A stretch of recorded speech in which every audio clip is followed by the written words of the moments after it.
जब भी इस्लाम पर कोई बुरा वक्त आया है तो इन्हीं बुजुर्गान दीन ने, इन्हीं उलमा ने आगे बढ़कर उस तूफान का मुकाबला किया। दूर न जाकर चलो हम बरेली की सरजमीन पे चलते हैं। यही सरजमीन हिंद है। जब एक मैडम का दौरे इक़्तिदार था, जब भारत के मुसलमानों पे नसबंदी को कंपलसरी कर दिया गया था, ऐ मुसलमानों, वो बूढ़े आज भी जिंदा हैं जिन्होंने अपने आप को बचाने के लिए बावड़ी का सहारा लिया, अपने आप को बचाने के लिए जंगल का सहारा लिया, अपने आप को बचाने के लिए बंद कमरों का सहारा लिया। जब नसबंदी का बिल पास हो चुका था और हर मर्द पर यह कंपलसरी कर दिया गया था कि नसबंदी कराना ही पड़ेगा, तो ऐ लोगों, दारुल उलूम के मुफ्तियों ने नसबंदी को जायज लिख दिया था, सहारनपुर के मुफ्तियों ने नसबंदी को जायज लिख दिया था, नदवा के मौलवियों ने नसबंदी को जायज लिख दिया था। तब बरेली के कछार का एक शेर था जिसे मुफ्ती आज़म हिंद कहा जाता है। सरकार मुफ्ती आज़म हिंद ने अपना कलम उठाया और तहरीर किया, नसबंदी हराम है, हराम है, हराम है। ये आवाज जब ऐवान बातिल से टकराती है तो कुछ कछमुल्ले दौड़ करके हुजूर मुफ्ती आज़म हिंद के खिदमत में गए और जाकर के डराना शुरू कर दिया। कहा मौलाना अपना फतवा वापस ले लो। तो मुफ्ती आज़म हिंद के अदालत का जमाना चल रहा था। मुफ्ती आज़म हिंद ने तो कुछ नहीं बोला, मगर आपके तेवर ने कहा था ये बरेली है, यहाँ फतवा नहीं बदला जाता है, जरूरत पड़ती है तो तलब दिया जाता है। बरेली के मानने वालों, ये बरेली नहीं, ईमान का मस्कन है यहाँ, आशिक़े सैयदे अबरार का मस्कन है यहाँ, एक नई रुत है यहाँ, इल्म का गुलशन है यहाँ, भीगी भीगी है फजा, इश्क का सावन है यहाँ। जर्रे अंगड़ाइयाँ लेते हुए बेदार हुए हुस्न की जोत से रोशन धरो। इन सादाते किराम के सदक़े में अज़मत कुरान के हवाले से गुफ्तगू और करना चाहूंगा। यही सरजमीन हिंद है जब शुद्धि संगठन के लोगों ने भारत के मुसलमानों पर जुल्म और तशद्दुद का बाजार गर्म किया था। 4 लाख मुसलमान कन्वर्ट हो चुके थे, ईमान से हाथ धो चुके थे। वो इलाका कौन सा है? वो इलाका ग्वालियर का है। वो इलाका कौन सा है? वो इलाका मथुरा का है। वो इलाका कौन सा है? वो इलाका आगरा का है। हजरात, ये वो इलाके हैं जहाँ 4 लाख मुसलमानों को माज़अल्लाह बेईमान बना दिया गया था, कुफ्र के दलदल में गिरने वाले थे।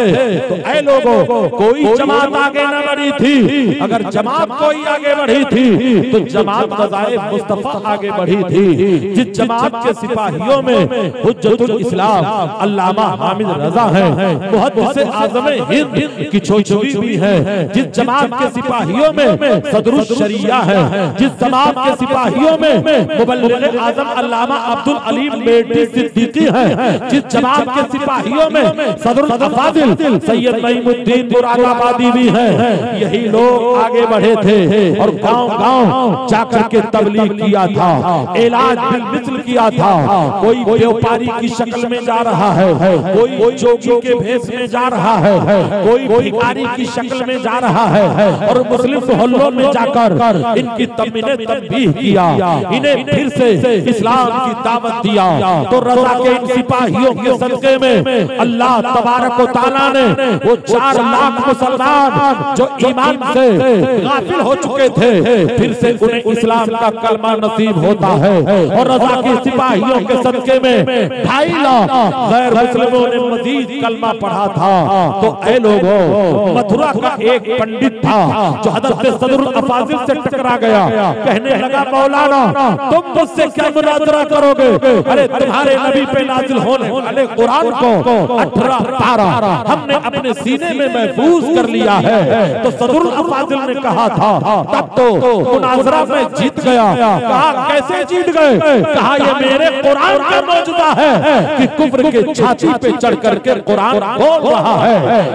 कौले मोहम्मद, कौले खुदा फरमान न बदला जाएगा, बदलेगा जमाना लाख मगर कुरान बदला जाएगा।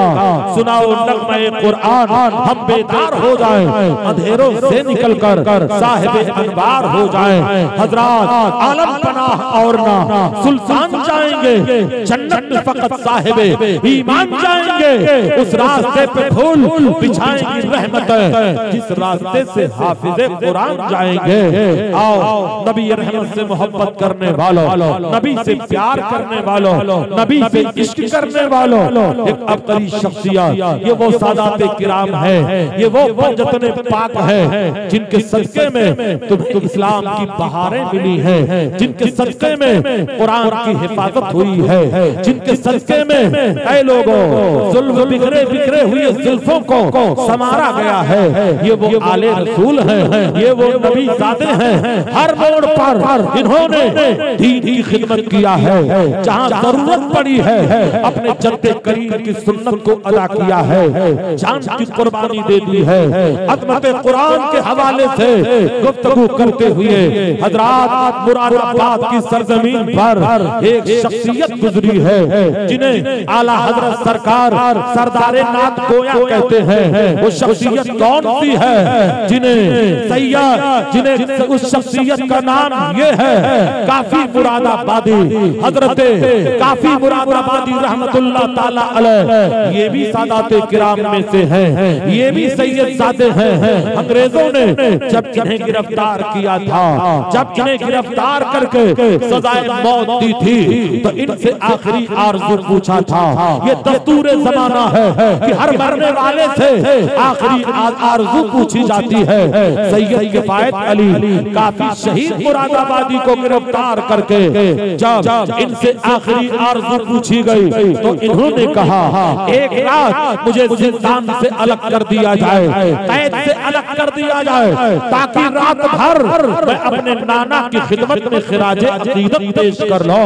फांसी के फंदे को चूमने से पहले हजरत काफी मुरादाबादी ने जिस मंजूम खिराजे अकीदत को पेश किया था, उसे आबे सर से लिखने के काबिल नहीं, खूने जिगर से लिखने के काबिल है। और कहा यही था। और जब फांसी के फंदे पे चढ़े थे, तो उनकी ज़बान पर यही तराना था, कोई गुल बाकी रहेगा ना चमन रह जाएगा, पर रसूलुल्लाह का दीने हसन रह जाएगा।